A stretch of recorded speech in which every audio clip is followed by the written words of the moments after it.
Happy Thursday. It is the 10 Hut Show with a side of whiskey. Hope you guys enjoy. Look at that bottle. I got this bottle right here from Vegas. And man, it's amazing. Now And this this, this one's actually. I mean, now I've tried that one a couple weeks ago with you, and that yeah. that was actually the one that we had when we did the haunted experience over at the LAPD museum. But Oh, this yeah. one, I wanted to talk about this one today because we had it last week, but I completely forgot. This is a very special bottle. It's called the Horse Soldier, and this is a premium bourbon, all made here. Let me show Yeah. you guys the bottle again. It's all made here, ingredients, distilled, everything, and it's a group of veterans that just decided to put this shit together, and they're like, hey, you know what? Let's let's provide a service to our country and Yeah. our fellow veterans by making this bourbon.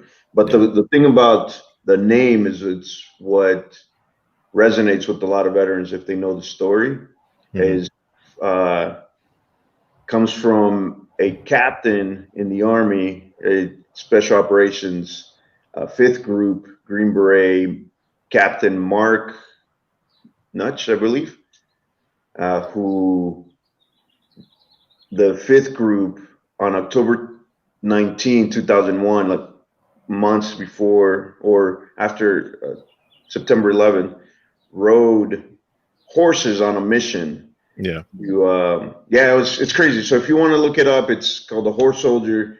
You can Google that shit, and it comes up. It's Captain Mark Nuts, Mhm. and the story is pretty cool. Yeah. They, They made they a movie didn't know about they it. were gonna. Yeah, they did, but it's like loosely based, man. Like even Yeah. the captain was saying that it's good cinematography, it's good storyline, but that's not what happened. No.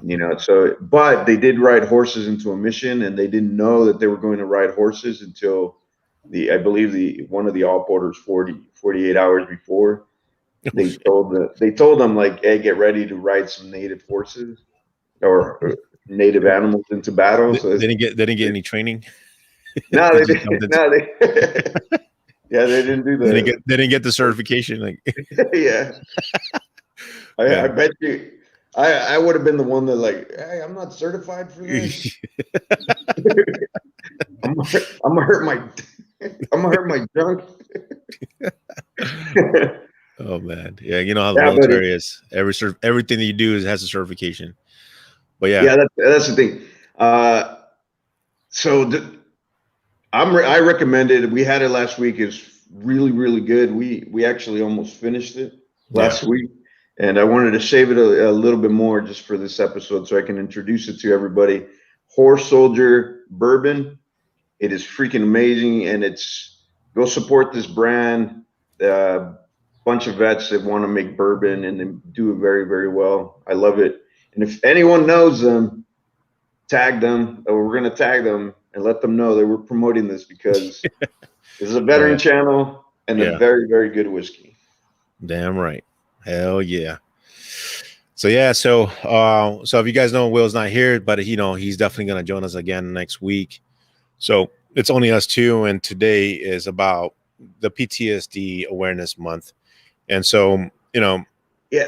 last So month was it last month was mental health, but this is yeah. specifically PTSD. So Well, I mean, we did say because our last episode is LGBTQA yeah, month, but it's also PTSD Awareness Month. yeah, So we wanted to break up those two segments, and we didn't have a guest because we don't need a guest unless we bring in a therapist. But this yeah, isn't a therapy session. yeah. We don't need a guest because your hosts So we're gonna all have been diagnosed with PTSD. yeah. Uh, so Yeah, so it's one of those people think that when you have PTSD is you're they look at you different, and it's not. Don't even if you think that they're gonna look at you different, don't think that is.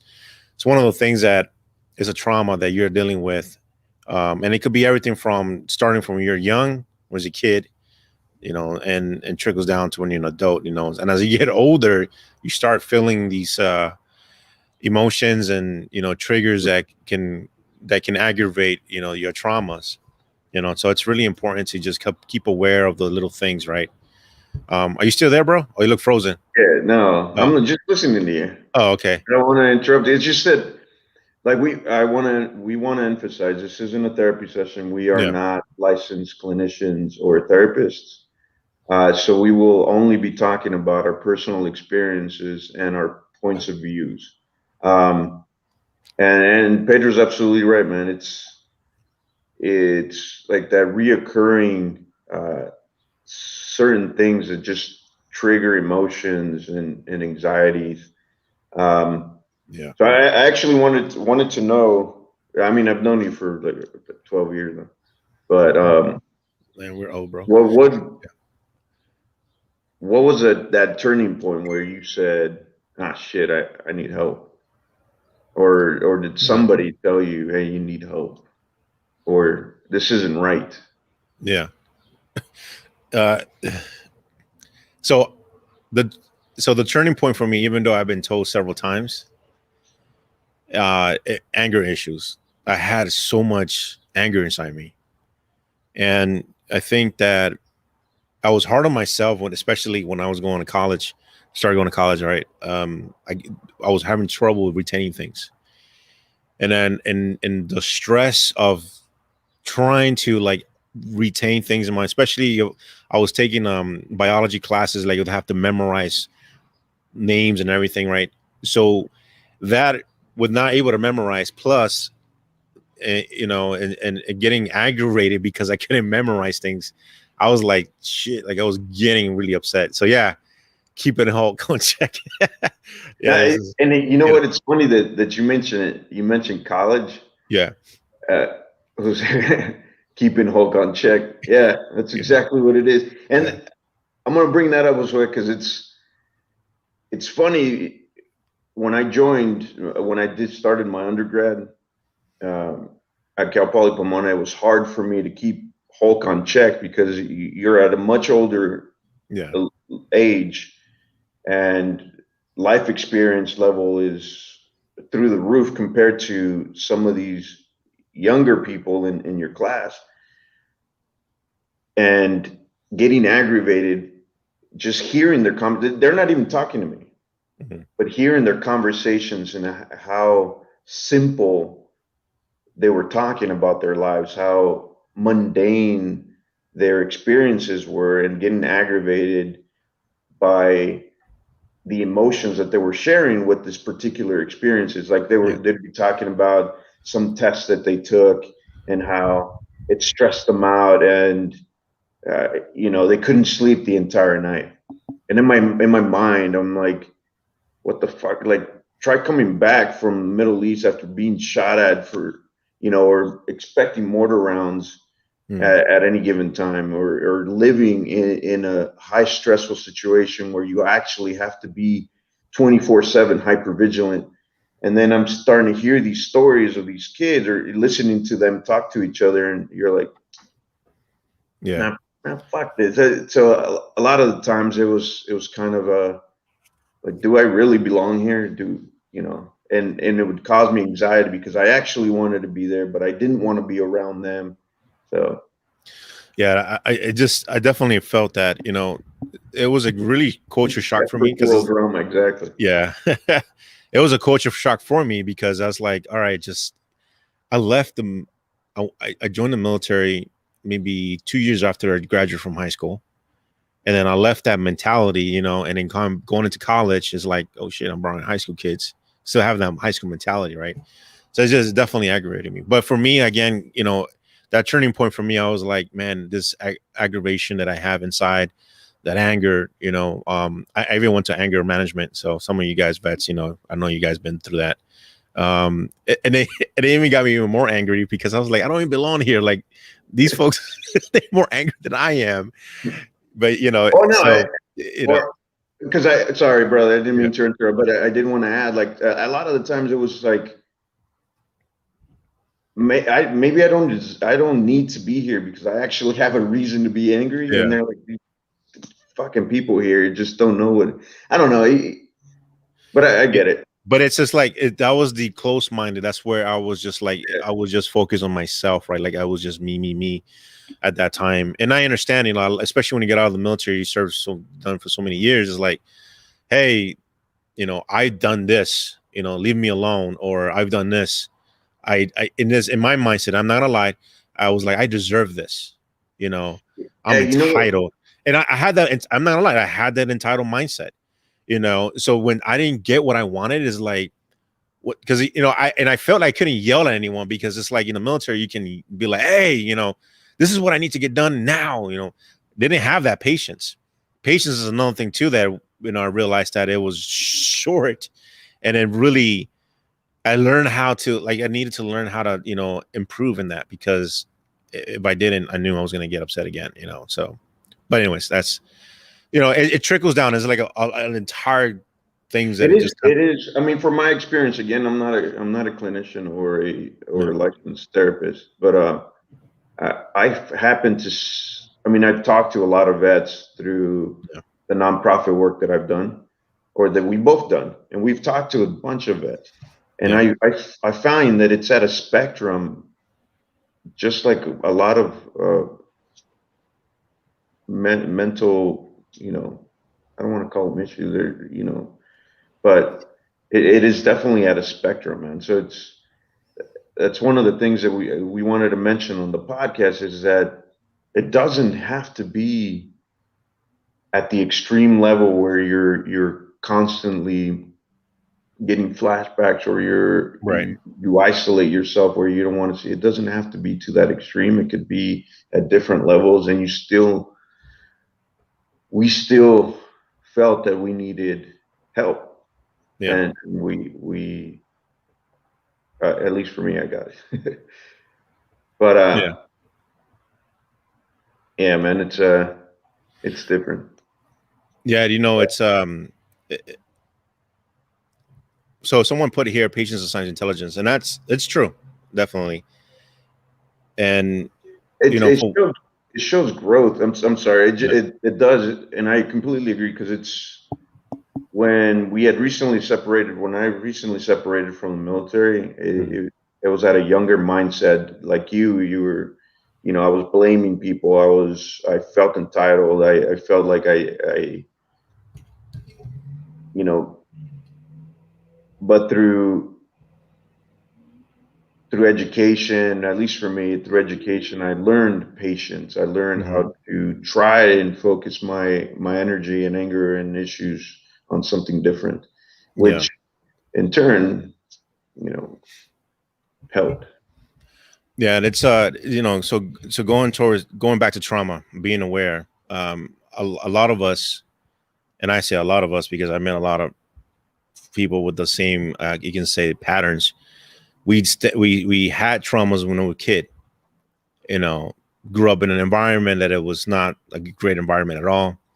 And as you go join the military, you start getting into, in a fast pace, sleep deprivation, you know, watching, making sure that you stay alive, making sure that your soldier stays alive, and so it's like you have this inundated of stressors coming at you, which is why it really, I mean, for me, it has shortened my attention span, my concentration span, everything during that time. And coming out of the military, it was very different, very hard for me to adjust to the civilian life, because now everything is kind of like slowed down.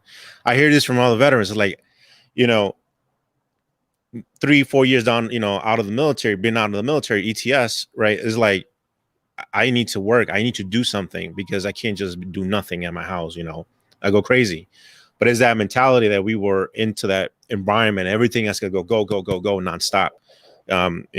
For some of us, we had no sleep.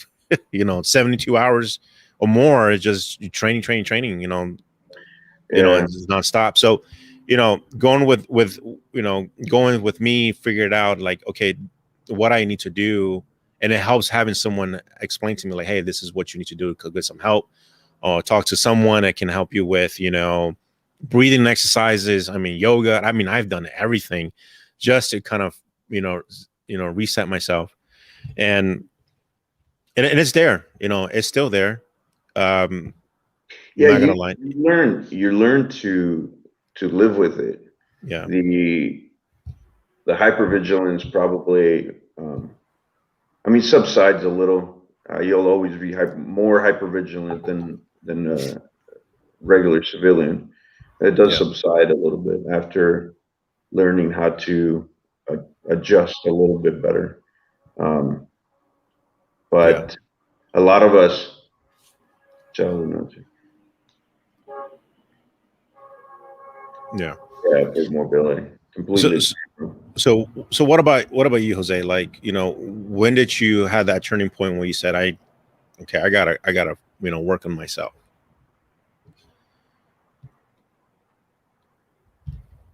Um, so it's I and I know that this podcast is we do the 10 HUD show with the side of whiskey, Yeah. but my PTSD diagnosis actually is attached to alcohol abuse. Hmm. I've been to rehab um, at the VA a couple times, um, and the day that I can remember that took me on a different direction was we were having a get together at my mom's house, and my Yeah. mom and my family was there, and we were drinking, or my family members were drinking and things like that. And I remember my mom had several times told me that I should slow down. I should slow down. You know, um, and I remember she grabbed the can of beer from my hand and she said, "Just stop." And I flipped. I Hmm. completely flipped. I grabbed the case of beer and I started chugging as many as I could. My family, one of my family members, like grabbed me. I like pushed them off of me. I went into the kitchen and I tried to get away from people. I was trying to look for more. Just I don't know what was going through my mind, but Yeah. I grabbed a cutting board, a thick wooden cutting board, and I smashed it on my head. I don't know why. And and I started bleeding profusely. Yeah. And my family was just shocked. And one, for so much blood. And my sister yelled, "I'm gonna call the cops." And they called the cops. I ran out the back door. I jumped the gate which led into a golf course, Mm. and I vanished. And the next thing I remember, I woke up in the middle of a golf course, um, not knowing what had happened.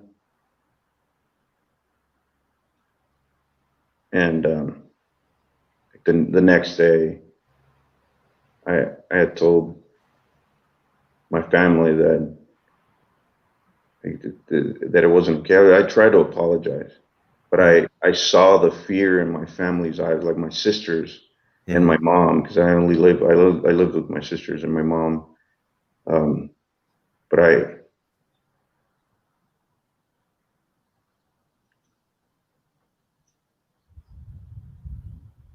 yeah,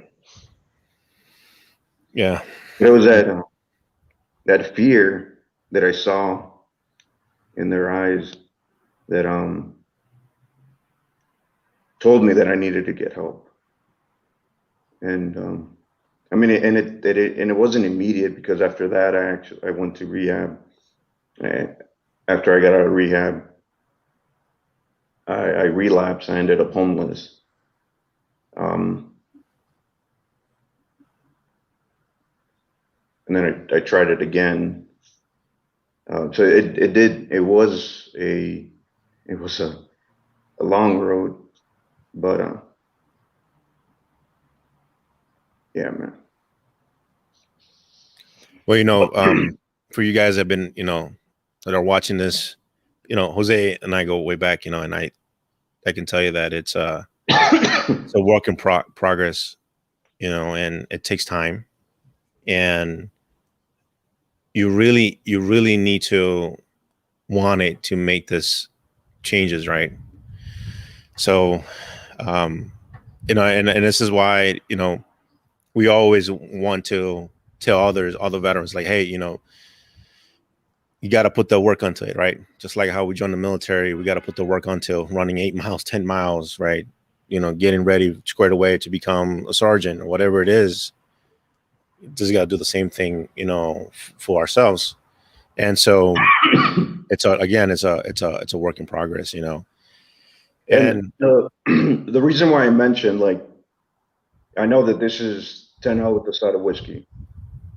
The reason why I mentioned is, um, one, I have an issue with control.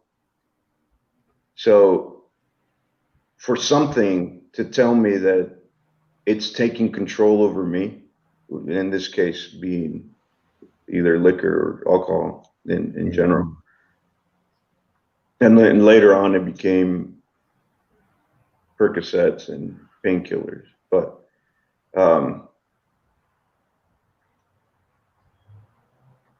that's where I draw. That's where I actually put my anger. I put it in myself, against myself, and say, you know what, you're not going to let yourself be controlled by alcohol. You're not going to let yourself be controlled by painkillers. You have to regain control. So now on the podcast, and with friends and family, I do have whiskey, alcohol, and liquor, but it's with my control. yeah, If I say I'm going to have one, I'm going to have one. If I say, okay, I'm going to feel a little bit, and then I stop, I have to gain control. And it, like Pedro said, it's still a work in progress. I have lost control since. But then the next day I'm like, okay, you lost control. Now you stop. You stop drinking until you think you can regain control again. But it doesn't have to work for everybody, because we have one of our best friends, Mark Dewey, who just completely quit, which works for him. cold turkey, yeah. Cold turkey, yeah. And it's amazing, man. More power to him. I have an issue with control, and I want to control myself and not let it control me. So yeah, definitely. So for some of you guys that are watching this, and I'm vets, what are some of the things that you can say that you use to cope with PTSD? Like Jose mentioned, with alcohol abuse. I mean, there's different things. For me, I barely slept. I worked out a lot, but I pushed myself so much. And Jose, you already know, like, back then, I pushed myself hard, just hardcore. But I hurt myself, Anger. I used to punch walls a lot, no, and you know what? And You know what, brother? Now that like there is healthy coping mechanism, but even those healthy coping mechanisms, or those, can turn into unhealthy habits. Like for you, I remember you got to the point where you were doing CrossFit like a beast, but then it started being improper, just to see how much you can live, but then it was in proper form. It just, so even that could be, exactly. Even overworking, then you start leaving other things unattended, your family, your friends, your relationship, So my turning point was that, I was neglecting my wife, right? And then my wife, being a vet, she's dealing with her PTSD. It was hard for her to adjust, and her PTSD started when she was in high school. You know, she did tell her story, and for some of you guys want to watch it, you know, but and you know, again, that fear, and you know what you mentioned, and I didn't want to see that from her, you know, looking at me like she's scared of me, you know, and you know, my daughter, you know, seeing them cry is like, it's hard, man. I can't say this, but it's I put them through hell, you know, and so that's one of the biggest turning points for me. I said I needed to change, you know, and I was hurting myself too as well, because no matter how much I push myself fitness wise, you know, keeping myself busy and just focusing on myself, you know, I didn't have that time to breathe. I didn't have the time to just relax. And as you guys know, that when your cortisol levels are high, it ends up hurting you, you know, regardless, you know, what you do. And stress, I think for me is a number one killer, you know. And, you know, so I want, and then for one point, I went to the VA and I started telling them like, hey, my heart is like hurting, you know, like I feel like there's like pauses on my heart, like it's pumping, and all of a sudden I feel like it stops. And, Okay. you know, and I went over there and I said, you know, they gave me some machine. I had to sleep 24 hours with, well, not 24 hours, but overnight, so they can hear my rhythm, you know, which by the way, they only recorded like 15 minutes the entire night, which pissed me off.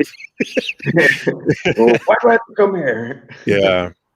Yeah. Hey, Josue, thanks for sharing that, man. Yeah. 16 8-hour shifts. Yeah. So, you know, keeping yourself busy tremendously, you know, during the day, you know, it's like everybody has a coping mechanism. And now I can tell you that for me, I just want to relax. You know, I want to relax. I'm 38 and I'm like, you know what? I really want to enjoy my life. You know, I don't want to be living on a hustle mode and grind because it hurts. Your body hurts, you know, your Yeah, mind hurts too. you, yeah, Yeah. yeah. Well, I used to do boxing too, man. Hiking all Yeah. the time. Thanks, Oh yeah. Jose. Damn it, I forgot what I was saying. Oh yeah, I also have TBI, so I forget shit. He says 44, but he feels 64. Yeah. Yeah, we're young bucks. Yeah, we're there, man. You'll buy get your AARP right now. So AARP. yeah, you know, and Yeah, but it's important, you know, for you guys to kind of share this for you vets that been through it and got to that point where like, you know what, I just got to mellow down. You know, share this to all the veterans, you know, because it's important for them to learn how to start relaxing. You know, you know what, brother, and it's important to share it because when we had recently gotten out, at least for me, when I had recently gotten out, I felt like I was alone. I was surrounded by civilian individuals, and I didn't feel understood. I didn't feel like anybody would know what I'm feeling, and it's not true. yeah, There's a lot of us. There's a lot of veterans that are going through something similar that you're going through. Everyone has their own experience, and it's unique in their own way. But trust when another veteran that you meet tells you that they know how you feel. yeah, What are some of the advice to families on how to handle or deal with relatives struggling with PTSD or mental health? Run. Oh no, no, no. yeah. I, But you go ahead. Go ahead, bro. I think it's my family showed me a lot, and a lot of patience. I learned patience from my family, especially my sister Myra and my mom. They, although, like I mentioned, there were some times where I didn't feel like I should go back home because I hated seeing that fear in their eyes, or that look like I'm a stranger. I didn't like seeing that, but they still were very, very patient. Yeah, And it, for, I guess the biggest advice is that I can tell you is, if,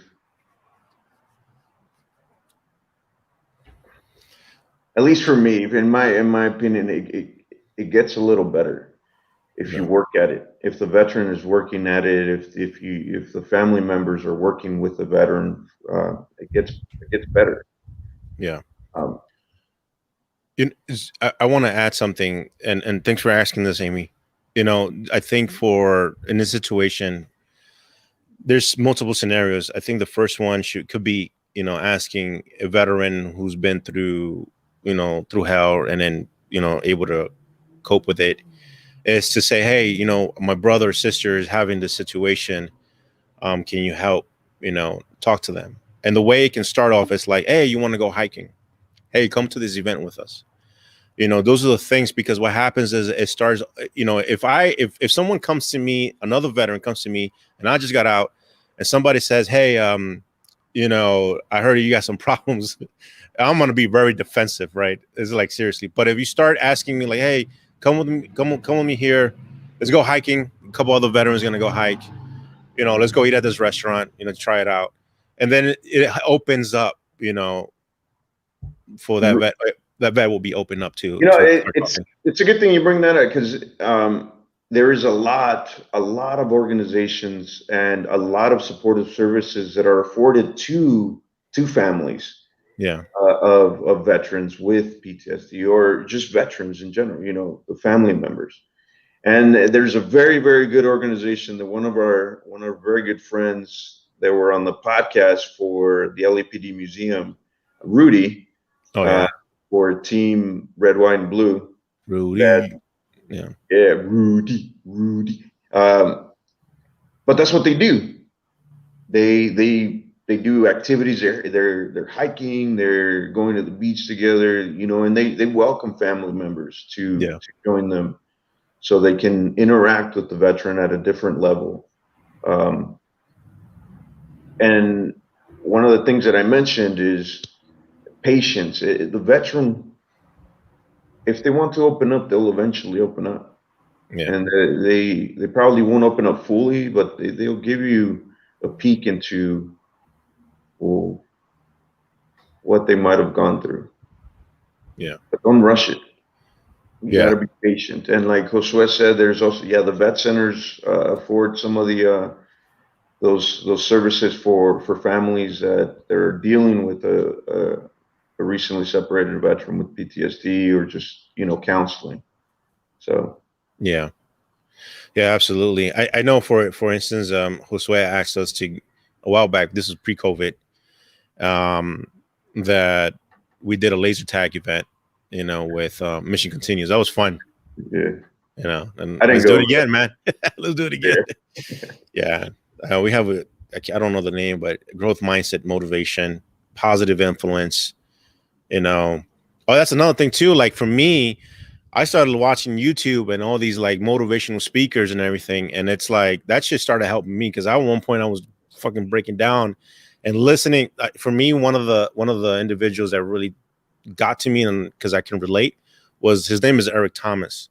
And so this guy, grew up in the streets, incarcerated, and he made it to the top, and he's a PhD. He has his PhD, but he talks to the street guys, right? Like he talks a lot to them and trying to get them out of that mindset where, you know, get off of that mind, that environment that they're in, and try to do something better for themselves.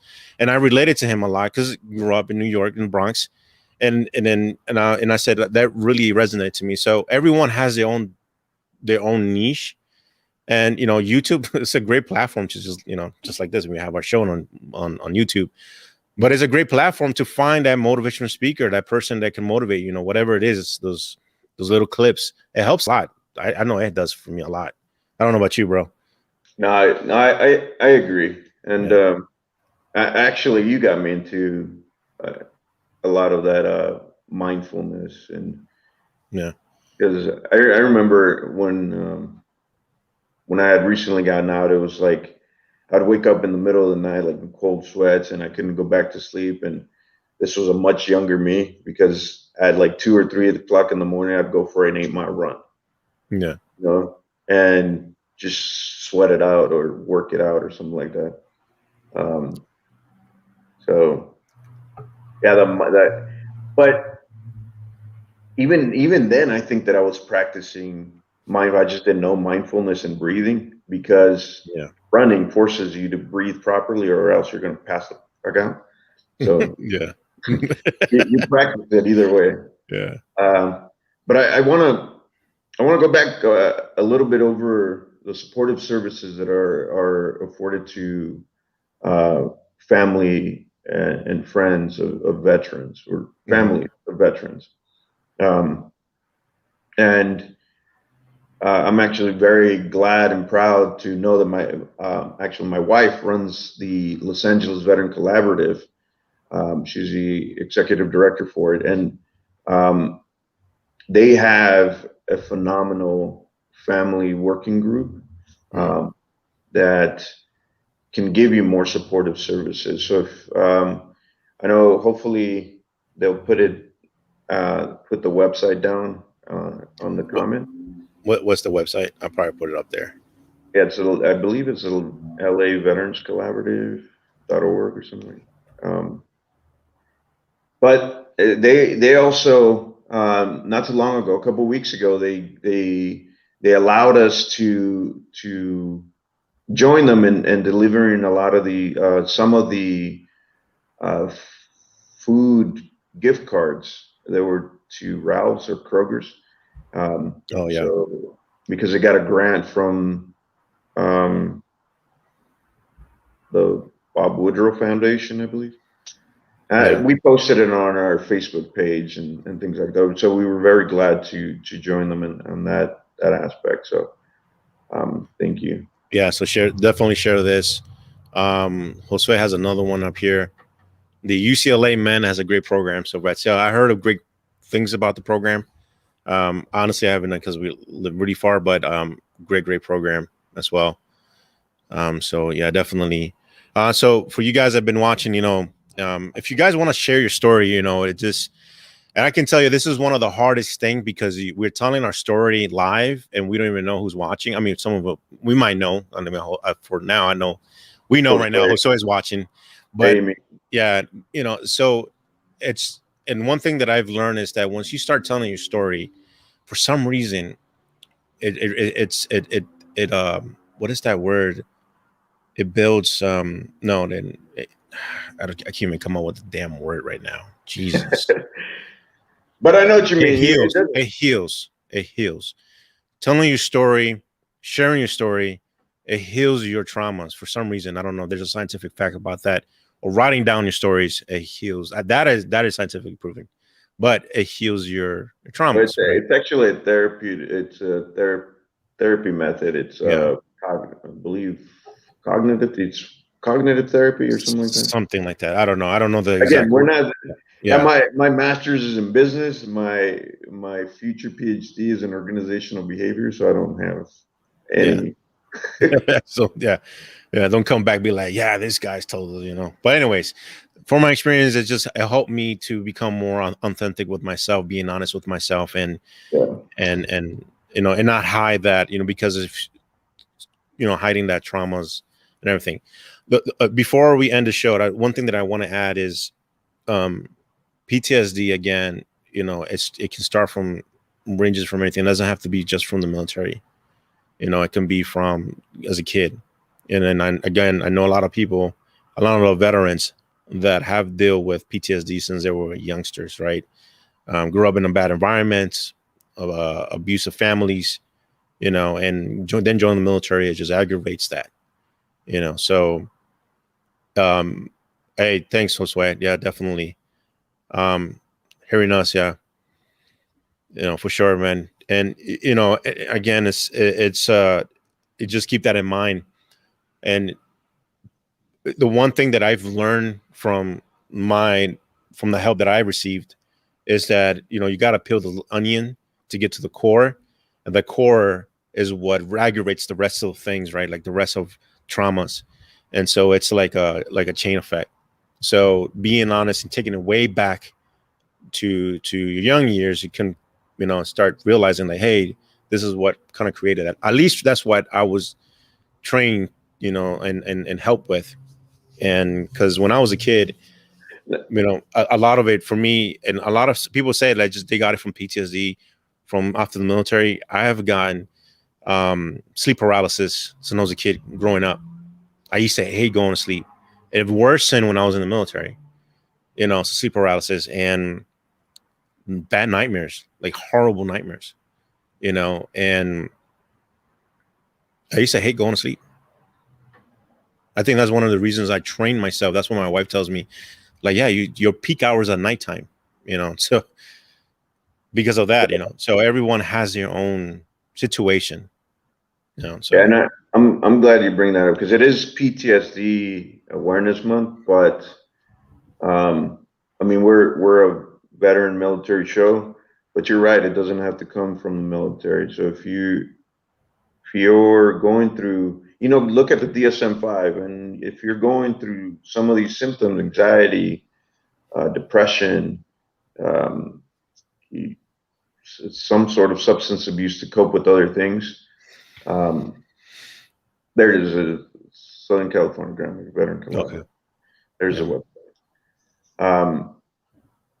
Talk to somebody. Yeah. Definitely talk to a licensed somebody. Yeah. A licensed clinician, social worker, licensed social worker. Yeah. And just talk, man. It, like Pedro mentioned, it heals. It starts a healing process so that it could get a little bit better to the level where we can actually live our day-to-day lives. Yeah. I equate it to a roller coaster. In the beginning, when I had recently gotten out of the military, I was like, yeah, this sense of euphoria that you had just gotten out. I'm free, I'm full of life. Yeah. But then you get this depressive state, you know, your downs when you're like, oh man, I don't know if should I go back? I don't know if I can cope with a lot of these issues that are out here in civilian life. And then something good happens. You get into school, you get accepted into school, and then you go back up. Mm-hmm. And then it's just a constant roller coaster. And in the beginning, those peaks are very, very narrow to each other. You know, you're coming up and down, and it gets stressful and it gets tiring on your emotions and mentally. Yeah. But then you start talking to somebody, and those peaks and dips get wider and wider, and you learn to, I don't want to say enjoy the ride, but actually live the ride that it's going to happen towards for the rest of your life. You just learn to deal with it. Yeah. You know, that one thing that I always remind myself is I always say to myself, you know, when shit gets hard, always forward. Something that I've learned, you know, when I was in basic training, you know, oh, you tired? You know, drill sergeant like yelling at me, you tired? Always forward. Just keep moving forward, you know, like, you know, so yeah, it's been embedded in me. But guys, thank you for watching. You know, we appreciate for the feedback. Josue, thanks for chiming in. Hey, if you want to join us one of these days, let us know. We'd love to have you on the show as well. You know, definitely. You know, and then you know, this is what Tenha does. You know, just talk about stories, introduce other nonprofits, and you know, we just help veterans and however we can. You know, so any last words, Jose? No, man. Again, if you guys know Horse Soldier with Bourbon, yeah, if you know them, let them know. We love this thing. Yeah, definitely. All right, guys. Until next time, stay tuned. Out. Peace.